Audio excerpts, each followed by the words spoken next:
don't care who likes it or not. As long as we know it's the truth. As long as we know it's the truth.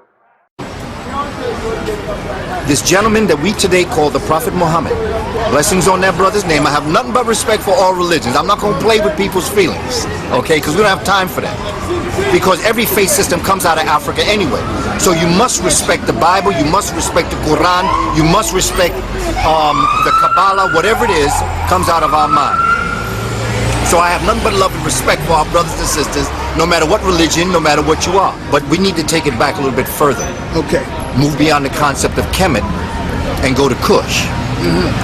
And then you've got to understand that Kush is comprised of the countries we today call Puanit, which is Somalia, Djibouti, Eritrea, Ethiopia, Sudan, which was Nubia, and Kemet, which is Egypt. So that what you're dealing with is you're dealing with a Kushite empire. This Kushite empire flourishes coming up through the Great Lakes region, Uganda, Kenya, Tanzania. It rises up through, it starts to perfect itself, like Dr. Clark said, when Africans got their show together, then they took it on the road. And so what they did is these Africans traveled what might be called down north, which is going towards the north on Happy, and they bring with them this technology and this wisdom and this knowledge. They see this wisdom in the beginning, in the very early times of the human family. They see it almost like it's superstition. Superstition then becomes a science, and then the science of the superstition becomes spirituality. So what you have now, as it gets into Kemet and in Kush, you have a sacred science. Okay? Every faith system that is going to flourish out of this northeast corridor of the Hapi. Islam, as we know it today, Islam was formed. See, I like to separate revelation from history. Revelation is what we talk about, God giving humanity a message. History is what actually happened historically. As an African people, we have to be able to separate myth from reality. Or what Dr. Diop and Dr. Clark say is the concept of taking and understanding the difference between spirituality and science. Science is seen spirituality, and spirituality is unseen science. So that when you look at it, it's two sides of the same coin, two sides of the same hide. One is leather, one is suede, but it comes off the same hide. And that's what sacred science is. So that when you get into concepts of Christianity and Judaism, that what we call it, you're dealing with Atanism coming out of Kemet, Kush. You're dealing with Aminism coming out of Kush, which is these countries in the northeast corridor. By the time you get into after the so-called Christian era, or once you get into the Piscean age, you're now dealing with concepts dealing with a people in Saudi Arabia, and there's something happening in the sister lodge in a place called Ma'at Ka, which comes down to us as Mecca, where the ruling family of this, the scientists, the priests, kings, priestesses were living in Saudi Arabia in Ma'at Ka, or Mecca, which was like a holy capital, sister lodge to the Grand Lodge, or the Ipet Isut and Ipet of Karnak and Grand Lodge.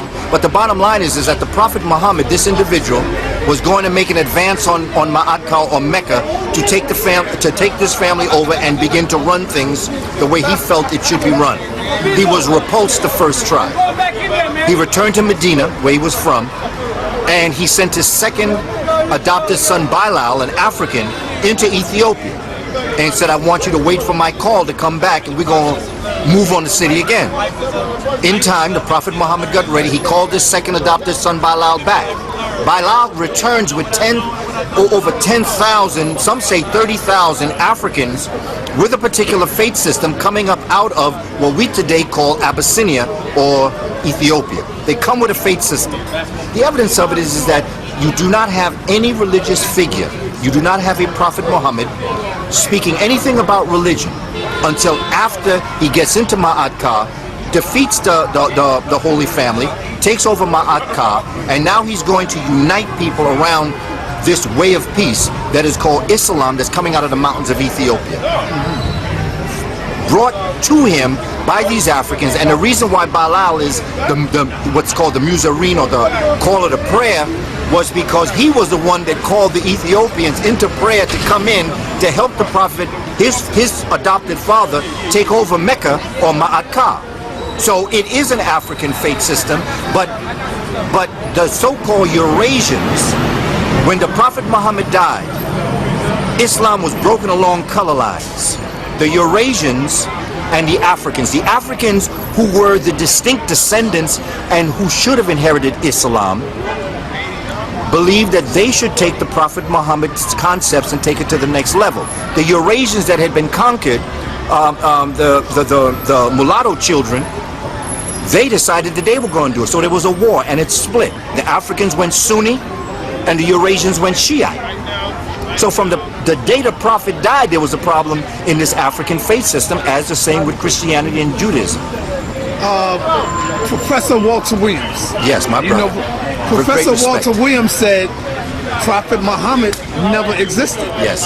Dr. Ray Hagan says Prophet Muhammad never existed. Phil Valentine also make that claim, and Bobby Hemmett make that claim, that there was no such thing as Jesus, as Moses. None of the prophets of the Bible or the Quran ever existed. Well, let me give it to you two ways. Let me give it to you out of respect for other people's religions and what they believe in. I don't know. I don't know. I wasn't there. So I can't say whether they existed or not. And until I am sure in what I am saying is difficult. Now let me tell you from where I'm coming from. I have never found a piece of evidence that ever showed that any of them ever existed. Akhenaten was Moses. Tutankhaten or Tutankhamun was Jesus, the son of Moses, the Messiah. Historically speaking, you see, what Eurasians do is they take our historical reality and they superimpose their own mythological revelation on top of it and then say it's real. So the idea of a Jesus the Christ existing, there's no evidence of this man. There's no evidence that he ever existed, that he ever did what he did. But there are evidences of priests, African priests, who had so adapted to the natural system of the Egyptian system, the Kemetic system, that they were able to perform. Look, if you go back 300 years, right, and you bring back those things that can bring back people's life, you know, you put them on the chest. Well, 300 years ago, if you could take those back into the past and have a man die in the middle of the street and then put them 2 pumps on someone's heart and then all of a sudden they come, you'd say that person was a miracle worker. The Egyptian priests were ahead of their time only because the Eurasians were behind the times. So the miracles that they say were created weren't really miracles. They were only the higher levels of consciousness that African folk had been in for hundreds of years. So that's the miracle worker. Africans have always been able to do the body more than the European understood the body. There's no doubt. They understood the blood system and the blood flow in the body. Yes. Imhotep. Yes. Yes. The first doctor. Absolutely. Okay. Well, you know something else? Imhotep, as we look at it, he probably is the first person that codified the medical knowledge. Right. But the medical knowledge was there for a long time. What's interesting is that his papyrus that they said that he wrote today is called Edwin Smith Papyrus. You can find the Edwin Smith Papyrus in the archives, because I studied it. You can find it in the archives at the New York Academy of Medicine on 104th Street and 5th Avenue. What's interesting about our ancestors is that when they wrote that book and evolved the human consciousness, they evolved the human book. They started the first part of the book starting with the head and they ended with the feet. Because what they said is that the first problem you get medicinally, the first time you get sick is what you think. And out of that, everything else gets sick. So as you go through the chapters in the Edwin Smith Papyrus, what you see is that they started with how to keep the head right, and then at the end of the book, they end with the feet. So they had a distinct way that they looked at the different systems. We have 14, what we call 14 systems in our body. We have the respiratory system, the endocrine system, circulatory system, nervous system, digest, all that. The way the Africans did it is that they didn't approach it through that. They approached it from head top to shoe stop. And so when you did it that way, you healed yourself first with what you thought, and then everything else came through that. A genius way of doing it, man. Let me The ask you ancestors this. were brilliant, man. Where do the Moors fit into our history? because you know it's been this beef going on about the Moors come out of Egypt. We are not black. Where do the Moors fit into Egypt, ancient Egypt? At the time of building the Great Pyramids, was our people calling themselves Moors, and where did that word come from? Well, Moor means black. Okay. Okay. Now, Moors Moor will means argue black. with you about that. Moor means black. Moor is deeply steeped in the Greek tradition. You heard what he said? Moor and means black. in the Roman tradition. Moor means black. But I was just saying, Moors will argue with you over that. You know, and we can, as long as we respect each other, I don't mind talking about it. But I think that we have to, as Dr. Leonard Jeffries tells us, we have got to stop the paralysis in the analysis.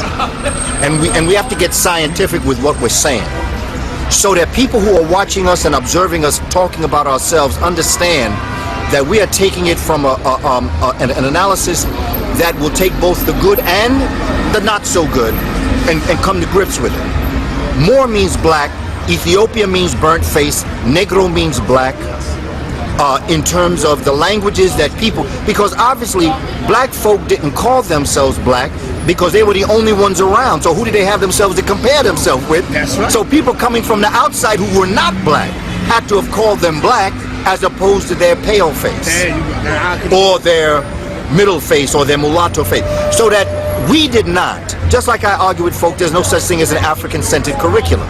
The reason why we call it an African-centered curriculum is because other people of other cultures stole our legacy, put their name on it. So for us to return back to our legacy, we have to say it's African-centered. But when African people developed a curriculum and taught their children, they did not spend any moments trying to say this is for African children, because the only children they were teaching were African. So why would they call it an African-centered curriculum when, first of all, we don't even know if that's the word they use, such as Africa. But why would they? Because when they did it from a Ma'atian mind, a universal mind, a mind that could accept information. When Eurasians took it, they dirtied it. And they contaminated it because they did not have the intellectual enzyme to digest the intellectual meal that the Africans were dropping on them. So they regurgitated it. And what our children are experiencing in these classrooms is European vomit because they didn't understand it in the first place. Let me ask a question. Would you say that the Eurasian approached the knowledge in a sophist way, meaning that they really didn't understand the teachers and the knowledge, they just repeated what they heard? It appears that the ones that... Because it seems like they never evolved on anything. They didn't add on to anything. If you have an understanding of something, then you can make it better and add on. It doesn't seem like, you know, this knowledge that they took over now feeding back to us has evolved anyway from when they first got it. No, it hasn't evolved.